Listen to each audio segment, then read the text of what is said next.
मित्रांनो, end same एक्झामचा question पेपरचा pattern खरंच चेंज झालाय का?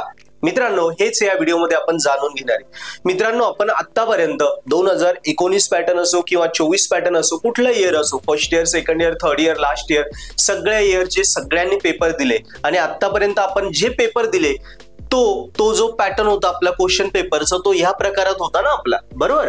आणि मला काही दिवसांपूर्वी जवळजवळ मागच्या 15-20 दिवसापासून मी काही टीचर सोबत बोललो, तेव्हा मला असं जाणवलं काही मुलांकडे असा पॅटर्न होता।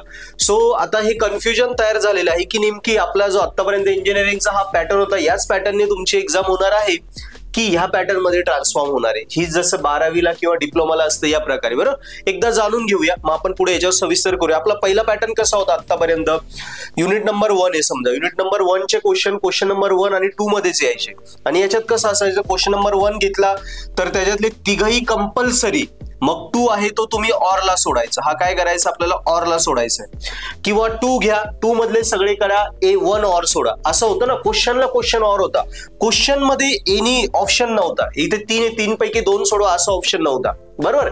याच पॅटर्न मध्ये आजपर्यंत आपण एक्झाम दिली, 19 पॅटर्न असो किंवा 24 पॅटर्न असो। पण भरपूर साऱ्या 2-3 टीचरशी मी आतापर्यंत 15-20 दिवसात बोललो, तेव्हा त्यांनी काही मला असं सुचवलं की सर अशा प्रकारे पॅटर्न ह्यावेळी येऊ शकतो। कन्फर्म नाही न्यूज, लक्षात ठेवा। त्यांनी एक कल्पना दिली आहे की अशा प्रकारे येऊ शकतं। जसं युनिट नंबर 1 असं क्वेश्चनला क्वेश्चन ऑर असायचे, प्रत्येक क्वेश्चन कंपल्सरी, मेन क्वेश्चनला मेन क्वेश्चन ऑर होता। पण हा जसा 12वी किंवा डिप्लोमाला असतं त्या प्रकारचं 5 दिले, 5 पैकी अटेम्प्ट एनी 3 या प्रकारचा, अटेम्प्ट एनी 3 या प्रकारचा पॅटर्न येऊ शकतो असं त्यांनी सांगितलं आहे। सो ही पण अजून कन्फर्म न्यूज नाहीये। जर असं आपल्याला आलंच तर मग भारीच होईल, पण आपण आतापर्यंत ही कन्फर्म न्यूज नाही। ही जस्ट मी अजून 1-2 मुलांच्या वहीत पण बघितलं, ज्यांना कॉलेजमध्ये लिहून दिलं काही ठिकाणी। 24 पॅटर्न सेकंड इयरच्या पोरांच्या याच्यात बघितलं, ओके, फर्स्ट इयरच्या काही पोरांच्या याच्यात बघितलं, पण मला तरी वाटतंय ही न्यूज अजून तेवढी व्हॅलिड नाहीये। शेवटी जेव्हा एक्झामच्या 15 दिवस आधी पॅटर्न येईल ऍक्च्युअली, तेव्हाच आपल्याला कळेल। तो सध्या आपण असं धरून चालूया की माझ्या मते ह्या पद्धतीने पेपर पॅटर्न नाही असणार आहे, माझ्या मते ह्याच पद्धतीने आपला पेपर होईल जो आपला रेग्युलर पॅटर्न आहे। पण तरी पण आपण अशी 10% पॉसिबिलिटी ठेवू शकतो की असं पण एक्झाम येऊ शकते, अशी नाही येऊ शकत। सो चेंज पण होऊ शकतो, ठीक आहे। काही हो, मला जे कळालं मी ते तुमच्यापर्यंत पोहोचवणं गरजेचं होतं। असंही आलं काय ना असंही आलं काय, करायचं तर आपल्याला पूर्णच अभ्यास आहे।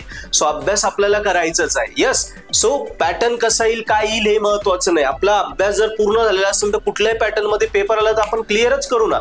जे मला कळालं ते तुम्हाला सांगणं मला गरजेचं होतं, ओके। सो मी त्या गोष्टी तुम्हाला इथे क्लिअर केल्या आहे। बाकी अभ्यासा related number of videos me daily देतोय, त्या बघत जा आणि तुमचा अभ्यास नक्की बेस्ट करा।